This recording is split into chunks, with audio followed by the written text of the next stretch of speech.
views expressed are those of hosts, guests, and callers, and not necessarily those of News Radio 1040 WHO.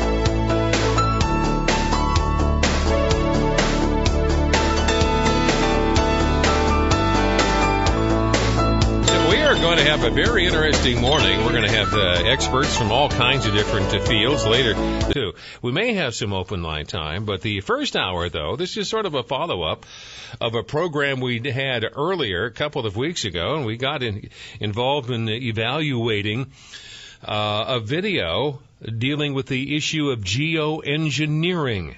What's geoengineering? The concern is that you have some folks out there trying to modify our weather and our climate, putting stuff into our atmosphere to change weather patterns, theoretically to keep the effects of, quote, global warming from happening. And the people who just want to change the way the Mother Nature gives us resources from the sky, mainly rain, and like to change that kind of stuff. And I was digging around in the video, and this is probably the central core right here. Wherever you see the jet chemtrails go over, you're going to get aluminum, barium, strontium coming down on you. Why would we not believe it's happening when what we see in the sky matches exactly the expressed goal of numerous geoengineering patents, about 160 or more? Why would we not believe this is happening when every element showing up in the rain tests are the primary elements named in those geoengineering patents? Why would we not believe this is happening when we have escalating levels in very short time frames, as short as 5 years? We see rain levels of aluminum, for example, escalating as much as 50,000%. California air quality studies do not show these metals migrating from China, and it's of recent origin. So, this bombardment of heavy metals that's raining down on us is coming from somewhere. Why would we not believe geoengineering is occurring when the weather patterns are so altered here in exactly the manner stated by geoengineers and reports on the consequences for geoengineering, which are diminished rainfall, which are increased ozone destruction? We have a massive ozone hole in the northern hemisphere now. Should aluminum be in the soil in the rain? And yes, it should be in the soil. It's naturally there, always was there.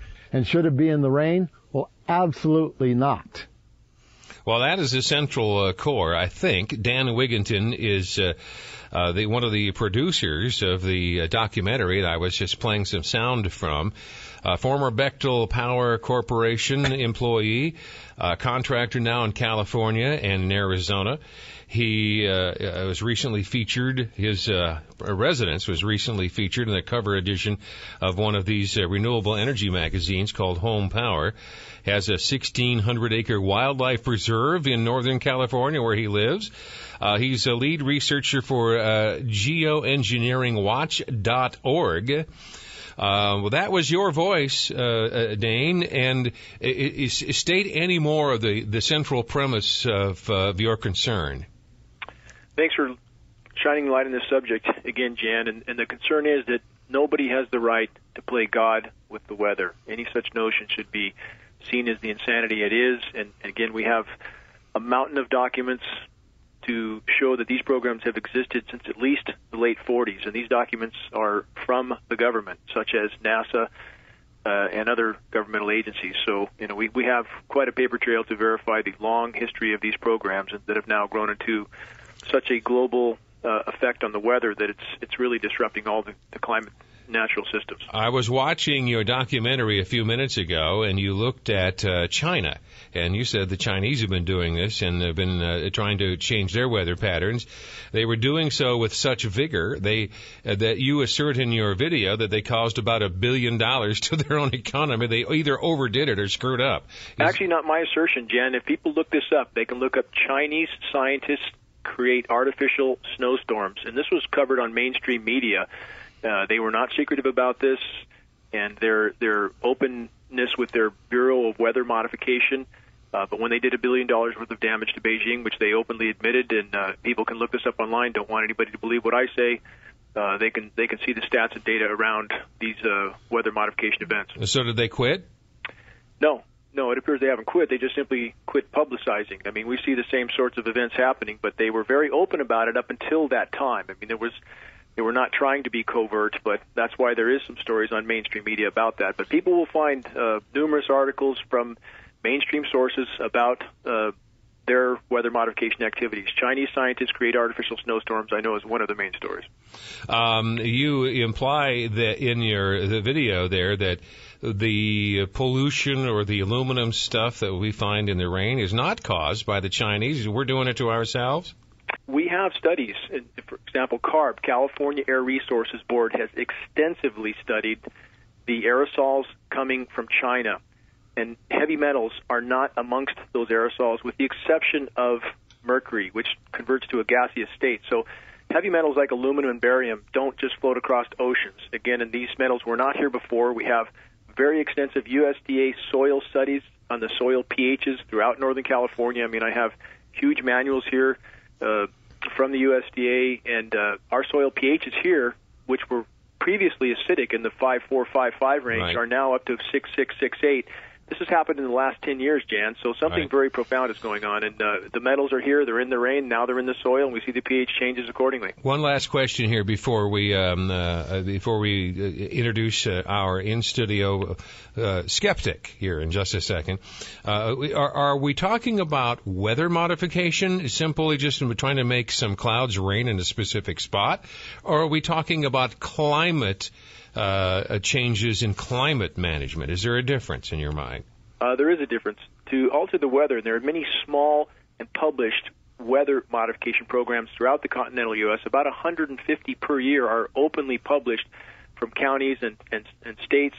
But geoengineering is more of a global climate modification process. And again, we have documents, one from NASA, which I sent you, Jan, by the way, this morning, so your readers can review that. We found it on the NASA archives, 80 pages long, from 1966, that openly states, as of 1966, the U.S. government had been involved in weather modification for a full 20 years prior, back to 1946. And this document also states that they had budgets in the hundreds of millions of dollars, even in 1966. So I did send this to you for your readers to review, if you can post it on your site. I mean, this is a U.S. government document. So this is climate modification, which affects all the Earth's systems. And anybody that knows about the weather would understand, or any understanding of the weather, if you affect any part of the system, you affect the whole system. And indeed, we see weather that's completely off the rails. Most people have noticed it by now. And this is something that quite simply should not be hampered with, and they're doing it on a incredibly massive scale. This is Dane Wigington. He is a researcher, and he is one of the contributors to GeoEngineeringWatch.org. What we'll do is we'll take a brief time out, and then I'll introduce you to Craig Bergman, who is into religion, politics, and culture. He's sort of an expert in all those things. He's helping produce an upcoming documentary called Agenda 21. We've talked with him before. Brief time out, back in a moment at 1040 WHO. Dane Wigington is a fellow who monitors geoengineering. He thinks this is a serious deal, and we're paying a huge price for people yet unknown and faceless. We're trying to figure out exactly who, tampering with the weather and, in essence, polluting our hemisphere in the process. Craig Bergman is here in the studio. As I introduced him previously, is an expert in religion, politics, and culture. Just ask him.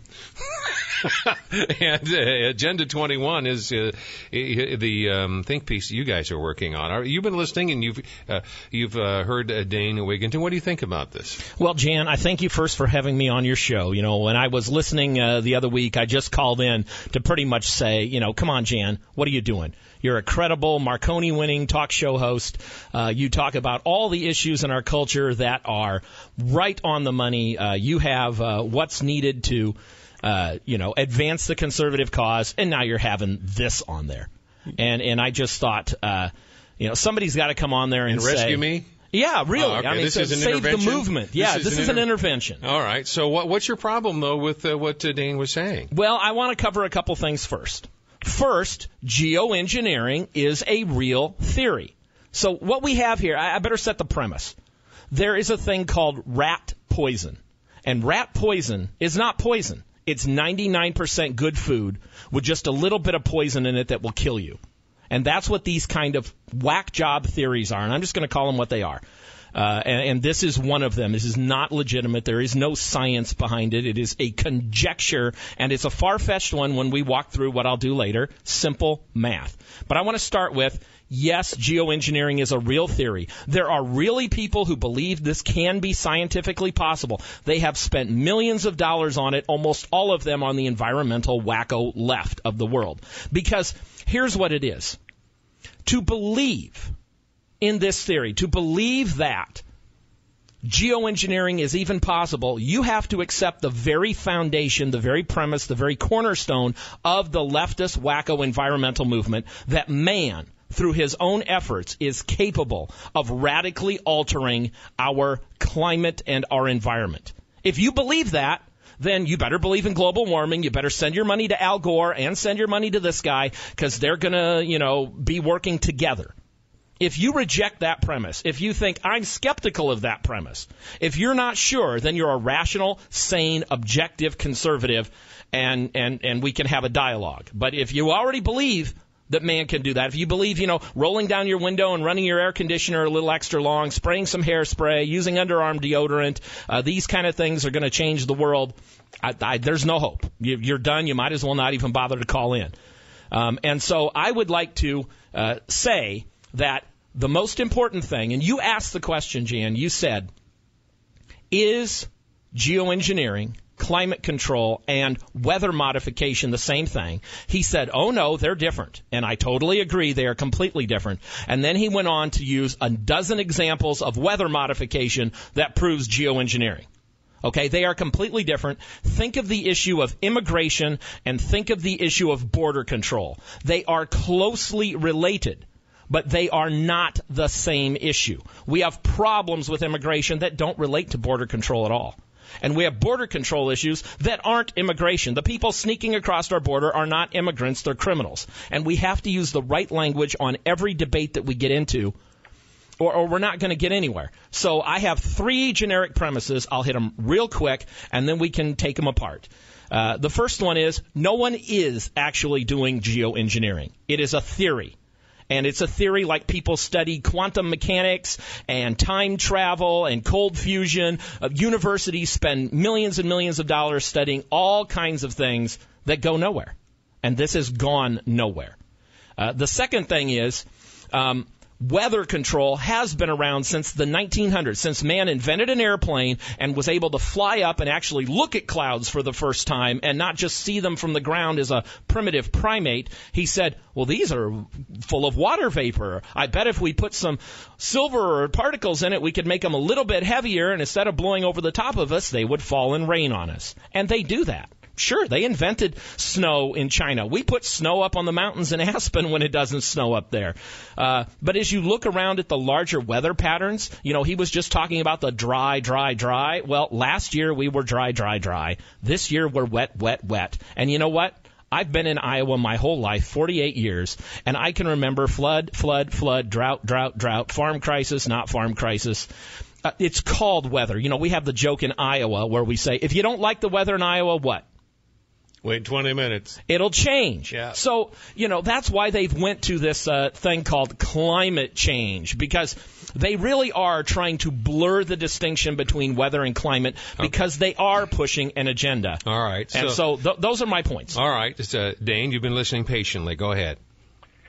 First of all, I hear a lot of opinion, but I don't hear a lot of fact. When he refers to the wacko left being the only people who think you could modify the weather, let's add a few more to that category. How about DOD, Department of Energy, Department of Agriculture, U.S. Forest Service, NASA, RAND Corporation, MIT, University of Arizona, University of Wisconsin, University of California, Science Administration, Colorado State University. I could go on and on and on. I don't want anybody to believe me. Again, the document I mailed you this morning, Jan, the full outline of the U.S. weather modification programs as of 1966, 80 pages long. I challenge people to look and examine this. And in one breath, I hear that we cannot modify the weather. In another breath, I hear that we are, in fact, modifying the weather. So it seems a contradiction to me there. And, again, we're not talking about theory. We're talking about fact, that these documents exist, these programs exist. We have film of Craig, of these KC-10s, KC-135s spraying at altitude. So I don't want anybody to believe me again. I challenge people to actually look at the data, look at the video, examine these documents, examine the corporations involved.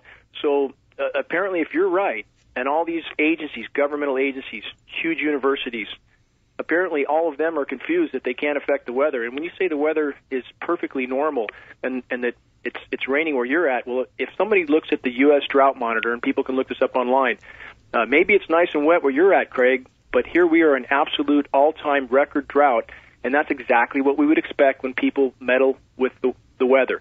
You have deluge one place, drought in another. It throws the whole system out of balance. And now maybe you can explain to us, if you're familiar with geoengineering, Craig, and it seems like you think you are, can you tell us what SRM is? Can you answer that question? Do you know what SRM is? Well, I'm not going to play the well, no, you seem to be very familiar with all the science. Do you know what SAG is? SAI. These are very basic geoengineering terms. Solar radiation management, stratospheric aerosol geoengineering. These terms are named by every major science organization on the planet. Every major government on the planet is all discussing these terms. So, again, you have a lot of opinion, Craig, but I don't see any fact to back it up. And you refer to the wacko left being behind all these projects, or you insinuate that I'm making money off this in some way. I've spent about $50K of my own money, never taken or accepted a penny of I quite simply, when I see stats like Alzheimer's and autism going off the charts, we have tests that show clearly we are being buried under a mountain of toxic metal. That is beyond dispute. And we have tests from around the globe to back this up. We know it's not coming from China. We know it matches the geoengineering patents exactly.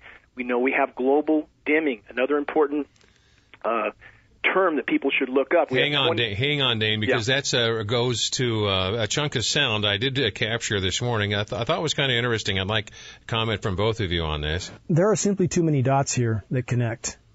Our skies are almost never blue anymore. That is a named consequence of geoengineering. The amount of lost sunshine hitting the planet right now is beyond belief. If people look up the term global dimming, they will see that fully 20% of the sun's rays that reached the planet several decades ago are no longer reaching the planet.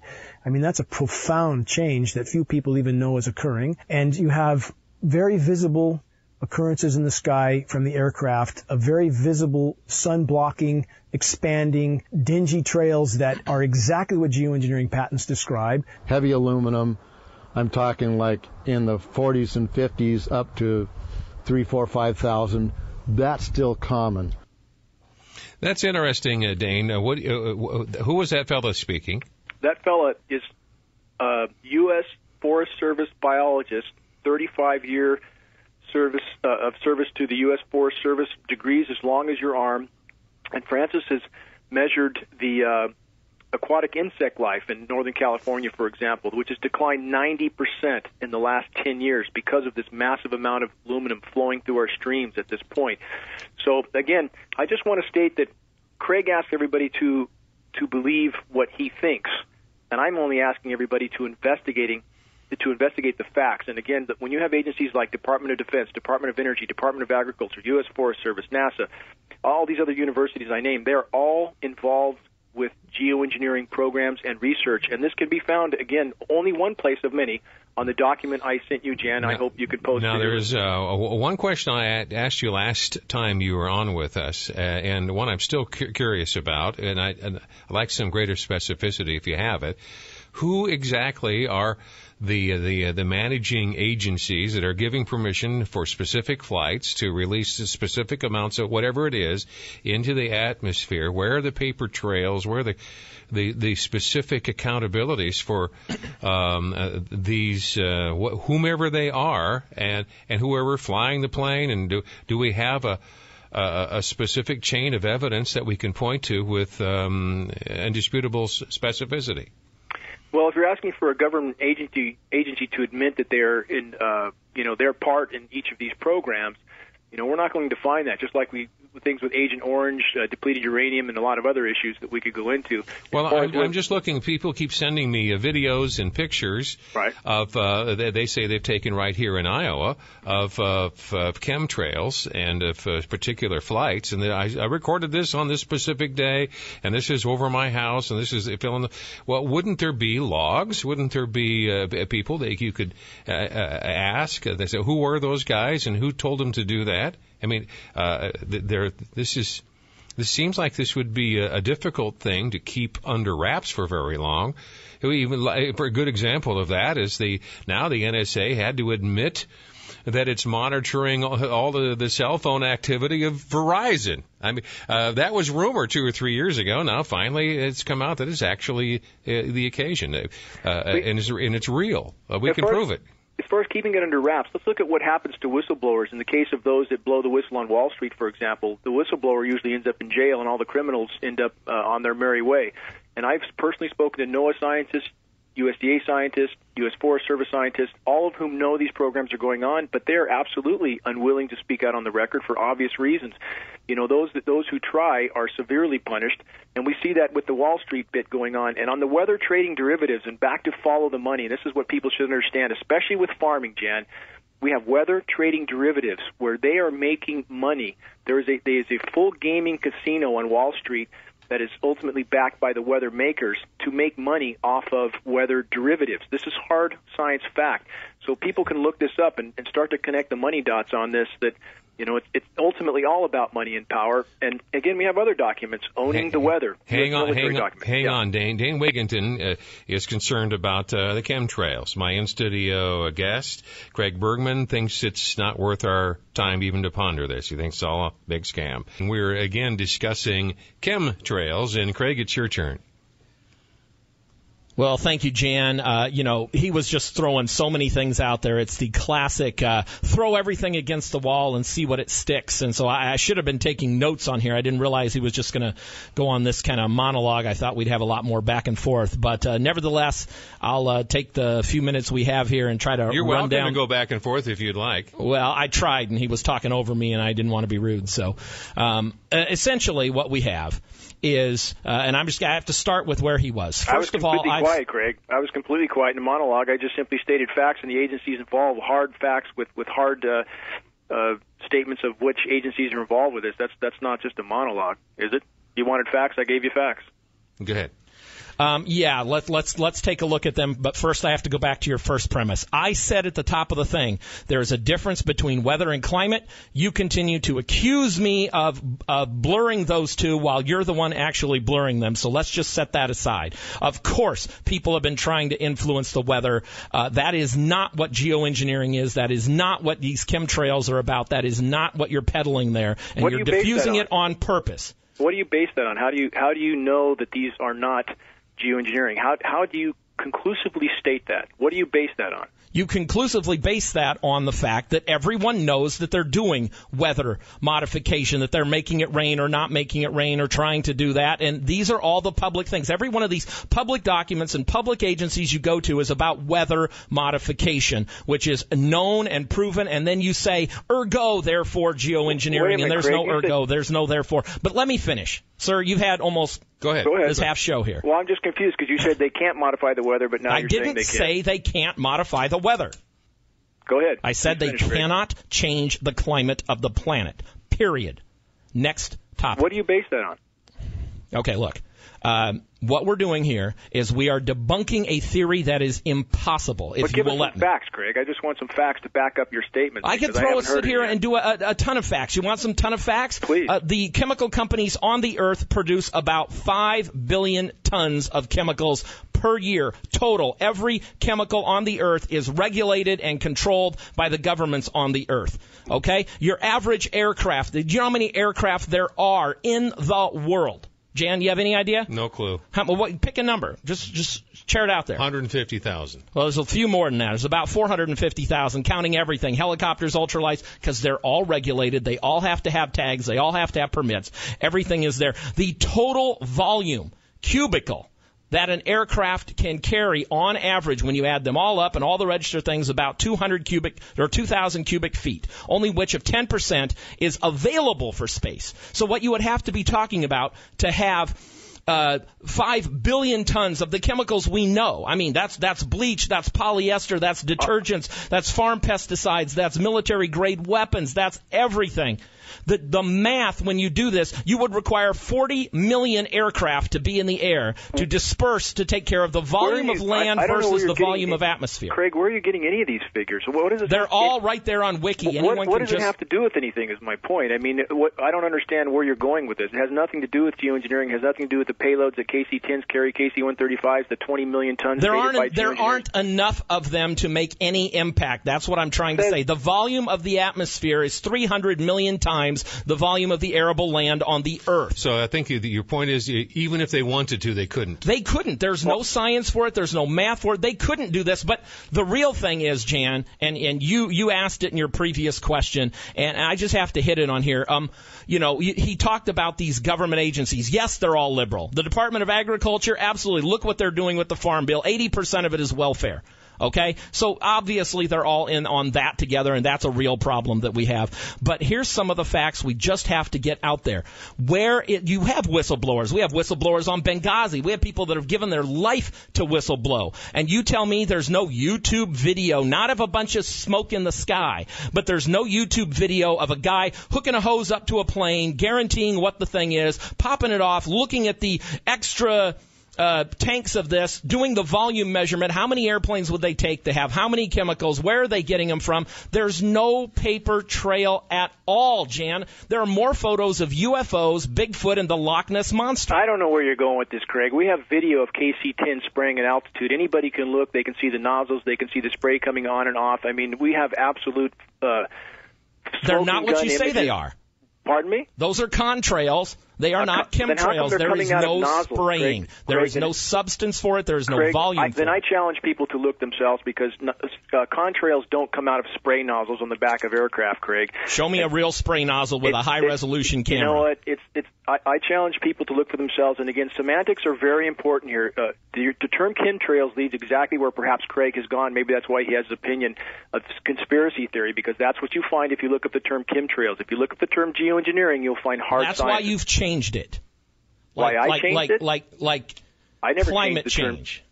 Look, you admit in one breath, Craig, that they can, in fact, modify the weather. Yes. So if they modify the weather 24/7... No, they're not modifying it 24/7. That's your conjecture you're adding on top of it. There's weather modification programs going on 24/7 around the globe all year long. No, there's not. Oh, really? There's research going on at universities and people taking taxpayer money for the government. There's publicized programs going on yearly around the globe, 24 hours a day, all the time. There are published weather mod programs. So on what basis do you make the statement that they're not going on all the time? On what information are you relying, Craig? Because I'm relying on the simple information that is publicly available that you are intentionally distorting.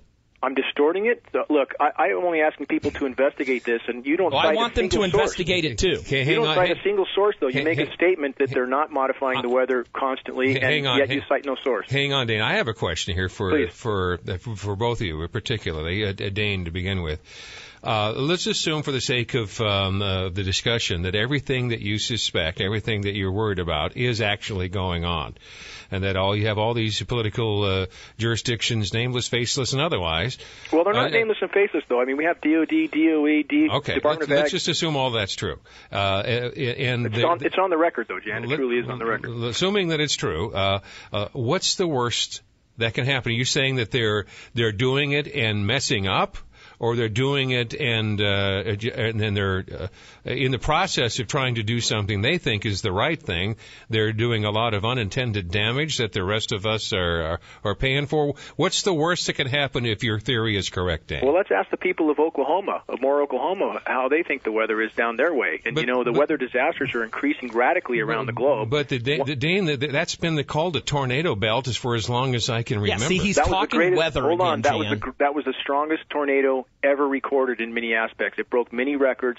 We're seeing weather disasters increasing radically around the globe. There is no science to dispute this fact. We have articles, for example, in Time magazine on the weather. Who profits from this? That's what many people ask too. So the answer to the question then is they're doing it and they're messing up. Does anybody disagree that there are more weather disasters around the globe than historical norms? Much more. I don't think you can find anything credible. Well, I will totally disagree with that because we don't have any history recorded except for the last couple hundred years. Craig, but in that couple hundred years, we have a radical increase in weather disasters. We have a radical increase in record keeping and more information available. Well, that just doesn't hold water, Craig. You find a single scientific agency that doesn't say weather-related disasters. You find a single one that isn't profiting from saying the other. Well, you know, if you look at the law. Hang on, Dane. I got to take a break. This is our last time out together. Right now, though, we're talking about the stuff in the sky. Dane Wigington says it's something to be concerned about. His website called GeoEngineeringWatch.org. I was having a conversation off the air just a second ago with Craig Bergman, Dane, and we were discussing what we think your end game is, and I speculated. All right, you say this stuff is real. They're messing up. They're screwing up, and the end game is knock it off. Don't do that. It's pretty simple. If it hurts when it does that, don't do that anymore. And Greg disagreed with me. He said, you haven't heard him say not to do it. What is your goal? Well, you know, if there's some confusion about that, that is and always has been my only goal. Anybody who reads anything I have ever written, ever posted on our site, that is absolutely the only goal. Nobody should play God with the weather. Including weather, cloud seeding, or... Yeah, there he goes again, weather. Nobody, weather or climate. Nobody should play God with either one. When you make it rain in one place, you obviously take the rain from somewhere else. Craig talks about how wet it is there, therefore none of this could be going on. It's damn dry out here, Craig. It's record dry all across the West. Well, I have a practical solution for that. Let's stick a straw in the Mississippi River and put the water out in Oklahoma and Texas and Colorado where they need it. We should have done that 50 years ago. But Craig, it's nothing to do with spraying in the sky. You can't change the lack of rain. The forests are dying everywhere in the West. And look, this is all I want. This is all I want, for people to legitimately investigate geoengineering. It's hard science. Again, and those making money off this, I'm reading off Time magazine right now, how Wall Street profits from weird weather. I'm quoting, when Mother Nature is controlled, brokerages, it creates, quote, big profits for banks, brokerages, and insurance firms. This is about money. It's about control. If you're part of Agenda 21, you should know that too, Craig. But I just want people to investigate, Jan. Geoengineering. Real quick question, just a theoretical question. And you said you're having a terrible drought where you are, and obviously you are. Horrific. If you could use a weather modification to steer water your way, you'd say you would forego that? You wouldn't do it? No, because as soon as you mess with the system, we already see the results of trying to do what they're doing. If people read the document I sent to you, Jan, 80 pages long, that is their stated goal, to control the weather, take rain. But that was 60 years ago, Dane. Well, hey, there's documentation as of January 2nd of this year. Okay. Global governance on geoengineering. I'm not saying that's the only document. I'm saying that's how far back it goes. We have congressional documents, 40 pages long, which I will mail to you after the show, outlining global geoengineering governance as of right now, 2013. Hang on. Let's take a call from Greg. Good morning, Greg. What do you think? Well, Jen, I need a scorecard for both of them. To know what they're for and against. I believe the guy on the newsmaker line makes the most sense. I would like to address Craig. Real fast. Okay. Point. I am a conservative, and I believe in the gentleman that's calling in on the line because I've actually seen contrails come on and come off, and I live in West Des Moines. You've called people who believe in that flaming liberals and etc.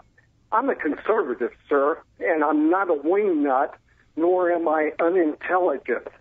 And I don't know what your credentials are, but in regards to Agenda 21, if you believe in that, why don't you move over to I apologize if you got the idea that he's in favor of it. His movie on documentary on Agenda 21 is expressly a critique of it. Thank you, Greg. Dane, thank you so much. It's always frustrating when the time evaporates so quickly, but I'll just send people to geoengineeringwatch.org. That's all I hope. All right. That's all I want. Thank you so much. And Craig Bergman, thank you for your spirited conversation as well, sir. You're welcome, Jan. Coming up shortly, we're going to talk with Dr. Merrill Matthews.